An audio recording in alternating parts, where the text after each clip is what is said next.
সেনাবাহিনীকে ধ্বংস করার জন্য একটা চক্র কিন্তু কাজ করতেছে।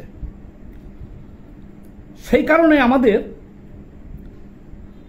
জনগণকে সতর্ক থাকতে হবে, সেনাবাহিনীকেও ধৈর্যশীল হতে হবে এবং সরকারকে দ্রুত পদক্ষেপ নিতে হবে। উদ্দেশ্য প্রণোদিতভাবে আমার মনে হইতেছে আমাদের দেশপ্রেমিক এই সেনাবাহিনীকে ধ্বংস করে দেয়া কোনো মুজাহিদ বাহিনী গঠন। আফগানিস্তানের সেনাবাহিনী কিন্তু কয়েকবার ধ্বংস হয়ে গেছে, একবার টোটালের সমূলে। এখন কারো যদি এইরকম ধরনের উদ্দেশ্য থাকে, আপনারা বুঝে নেন যে সেনাবাহিনীকে ধ্বংস করিয়া তারা মিলিশিয়া বাহিনী গঠন করে দেশ দখল করবে এবং সামনে যে ভোট আছে এই ভোটটাকে বানচাল করবে। এরকম কোনো ষড়যন্ত্র হইতেছে কিনা আপনারা একটু সতর্ক থাকতে হবে জনগণকে। আমি দেখতেছি সেই গ্রুপটা টোটালি সেনাবাহিনীর এবং সরকারকে মুখোমুখি করে দিতেছে, সেনাবাহিনী এবং জনগণকে মুখোমুখি অবস্থানে দাঁড় করাই দিচ্ছে। আচ্ছা ঠিক আছে, বলি শুধু সেনাবাহিনী নয়, সেনাবাহিনী বলেন, পুলিশ বাহিনী বলেন, র্যাব বলেন, বিমান বাহিনী বলেন, নৌবাহিনী বলেন, সিভিল প্রশাসন বলেন, যারা অপরাধ করবে তাদের বিচার হবে। এটা চলমান প্রক্রিয়া। এরশাদের আমলেও এরশাদ বিচার করে অনেক সেনা অফিসারকে ফাঁসি দিয়েছিল জিয়াউর রহমান হত্যাকাণ্ডের সাথে জড়িত দেখাইয়া। আবার জিয়াউর রহমান ক্ষমতায় আসার পরেও অনেক সেনা অফিসারকে ফাঁসি দেওয়া হয়েছিল।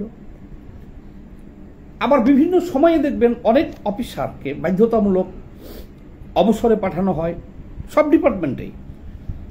অনেকের বিরুদ্ধে মামলা হয়, আমাদেরও তো অনেকে জেলে আছে না। এখন যদি সেনাবাহিনী কেউ অপরাধ করে থাকে তার বিচার হইতে পারে।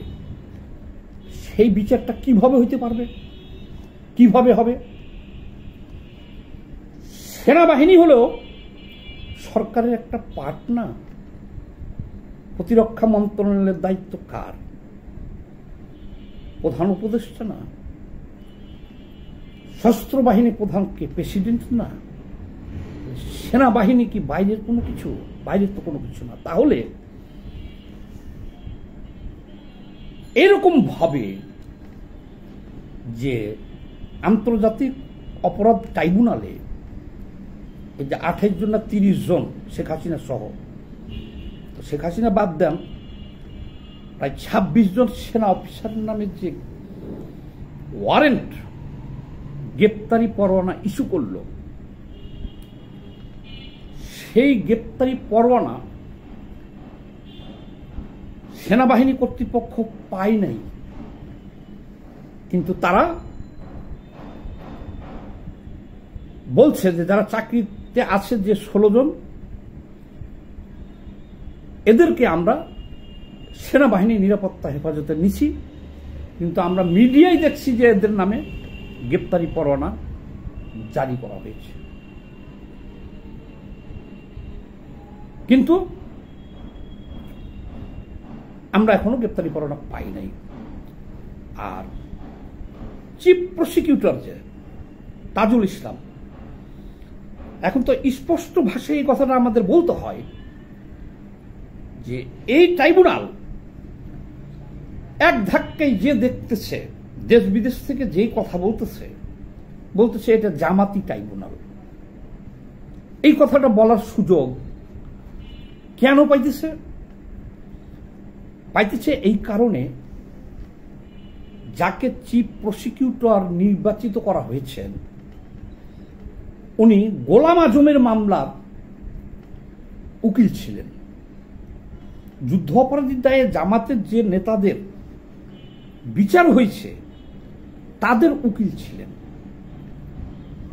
আর একজন ওই যে অ্যাডভোকেট শিশির মনির, আবার এরা হচ্ছে জামাতের লোক, এটা সারা বিশ্ববাসী জানে। আমি বলছি না যে তারা অন্যায়ভাবে বিচার করছে, এইটা না। এই যে বিভিন্ন জায়গা থেকে সারা বিশ্ব থেকে যে বলা বলি করতেছে যে এটা জামাতি ট্রাইব্যুনাল, এই কথাটা কিন্তু বলার সুযোগ থাকতো না। কেন? যে এই ট্রাইব্যুনালেই গোলাম আজমের উকিল ছিল, যুদ্ধ অপরাধীদের পক্ষের উকিল ছিল, উনাকেই দিতে হইলো। আর কি উকিল ছিল না? ধরলাম জামাতের ভিতর থেকে দিবে, জামাতের ভিতরেও কি অ্যাডভোকেট শিশির মনির আর এই তাজুল ছাড়া আর লয়ার নাই, যাদের অপেক্ষাকৃতভাবে তারা অত কালার না, জামাতি হিসেবে অত পরিচিতি না। এই কাজটা একটা মারাত্মক ভুল হয়েছে। এখন সবাই দেশ বিদেশ থেকে বলার সুযোগ পেতেছে এটা হলো জামাতি ট্রাইব্যুনাল।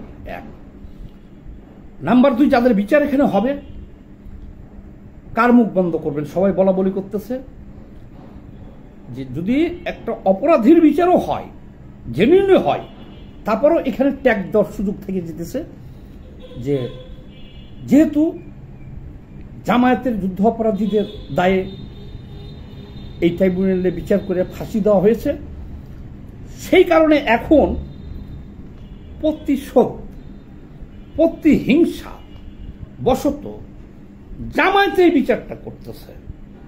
তাহলে এই কথাটা বলার সুযোগ আমরা কেন দিলেন, আপনারা কেন দিলেন, বা সরকারি দিল কেন? গেল এটা একটা জিনিস। আর এখন যে মারাত্মক একটা সমস্যা, সেনাবাহিনীর সাথে সরকার আলোচনা করে কেন মিডিয়ার সামনে এত কিছু বলতে হবে সেনাবাহিনী সম্পর্কে? আর এই তাজুল সাহেব, উনার কেন এত কিছু বলতে হবে মিডিয়ার সামনে? আকবরাইয়া অনেক কথা বলতেছে, অনেক শুনতেছি সেনাবাহিনী সম্পর্কে, অনেক কথা বলতেছেন উনি। কেন সরকার সেনাবাহিনীর সাথে আলোচনা করে ডিসাইড করে যে কিভাবে বিচার হবে, এইভাবে এইভাবে এইভাবে বিচার হবে? ওই সেনাবাহিনীকে তো আপত্তি করতে দেখি নাই আমরা। বরঞ্চ ওনারা এখন পর্যন্ত কোনো ওয়ারেন্ট না পাওয়া সত্ত্বেও তারা যাদের বিরুদ্ধে অভিযোগ মিডিয়ায় দেখার পরে এদেরকে তারা সেফ কাস্টডিতে নিয়ে নিচ্ছে অলরেডি। তারপরে এখন আবার একটা সাব জেল ঘোষণা করা হয়েছে ক্যান্টনমেন্টের একটা বিল্ডিংকে, সেখানে তাদেরকে রাখা হবে। আচ্ছা, একটা বিষয় এখানে উঠছিল আলোচনা, সেনাবাহিনীর পক্ষ থেকে আসছিল এই ধরনের কথা যে তারা এই জিনিসটা চাচ্ছে না, কি যে সেনাবাহিনীর এত বড় বড় অফিসারগুলোরে সিভিল কোর্টে হাতে হ্যান্ডকে পরে পিজন ভ্যানে করে নিয়ে যাবে, তারা ওই কারাগারে থাকবে, এটা তারা চাচ্ছে না। ডিসকোয়ালিফাইড হয়ে যেতেছে না? যে তাজুল সাহেব ব্রিফিং দিতেছে, আন্তর্জাতিক অপরাধ ট্রাইব্যুনাল কাজ করতেছে, একটা আইনও করছে নতুন করে যে যাদের বিরুদ্ধে অভিযোগ চার্জশিট হবে সাথে সাথে সে সমস্ত সেনা অফিসার ওই মুহূর্তে থেকে চাকরিচ্যুত হয়ে যাবে। এই কাজগুলো এটা তো সরকারেরই একটা অংশ, সেনাবাহিনী। তাহলে সরকার প্রধান সেনাবাহিনীর সাথে আলোচনা করিয়া একটা রোড ম্যাপ করিয়া বিচারটা করলে তো পঞ্চ পাণ্ডবরা সুযোগ পায় না। এখন একটা গোষ্ঠী, আমি আরো একটু ভেঙে চড়েই বলি, একটা গোষ্ঠী সেনাবাহিনীর উস্কাইতেছে, বিদেশ থেকে কিছু মানে একেবারে লাওয়ারিস, বাস্টারও বলতে পারেন, ইউটিউবাররা সেনাবাহিনীর বিরুদ্ধে লেগে রয়েছে। পঞ্চপাণ্ডব, মানে পঞ্চপাণ্ডব সবভাবেই বলা যায়, মানে এই পঞ্চপাণ্ডব হলে নির্দিষ্ট কোনো গোষ্ঠীর না, এটা মির্জাফর আর কি, ধরে নেন মির্জাফর ভিলেন এই টাইপের। এরা লেগে রয়েছে যে দেশে একটা সামরিক অভ্যুত্থান হোক। কারা চাইতে পারে এবার বুঝিয়ে দেখেন। পঞ্চপাণ্ডবদের তো দেখা যায় না, দেখা যায় কিন্তু ওরা কার পক্ষে কাজ করতেছে এটা বলা যায় না। এরা রয়ের পক্ষে কাজ করতেছে, কেজিবির পক্ষে কাজ করতেছে, মোসাদের পক্ষে কাজ করতেছে, না আওয়ামী লীগের পক্ষে কাজ করতেছে, নাকি তালেবানি রাষ্ট্র কায়েম করার জন্য কাজ করতেছে। এর জন্যই তো এদেরকে বলা হয় পঞ্চপাণ্ডব। আপনি তো বুঝবেন না। কিন্তু এই যে কথাগুলো আমি উচ্চারণ করলাম এগুলোর মধ্যে থেকেই একটা হবে উদ্দেশ্য, যে সেনাবাহিনীকে নিয়ে এত হইচই কেন, এত অসম্মান কেন, আর এত উস্কাইতে হবে কেন। দেন রাতের বেলা সেনাবাহিনীর বিরুদ্ধে জনগণকে ডাক দিতেছে রাস্তায় নামতে। ওই শালার বেটা শালা কোনো মানুষের জাত। ওই পাণ্ডবের কলিজা হলো একটা মুরগির কলিজার চেয়ে ছোট। ব্যক্তিগতভাবে ওই হলো দুশ্চরিত্র, ল্যাংটা সুলেমান। তাকে নাকি ডিজিএফআই একদিন ডাকছিল যে তুমি ওষুধ খাওয়াইয়া 190 জন শিশু মাইরে ফেলছে বাংলাদেশে, মামলাও ছিল। ডিজিএফআই একদিন খালি ডাকছে এর জন্য আত্মগোপনে যে দাড়ি টাড়ি এত বড় বড় করে রাইখা ভারত দিয়ে পালাই চলে গেছে। এত সাহসী বীর।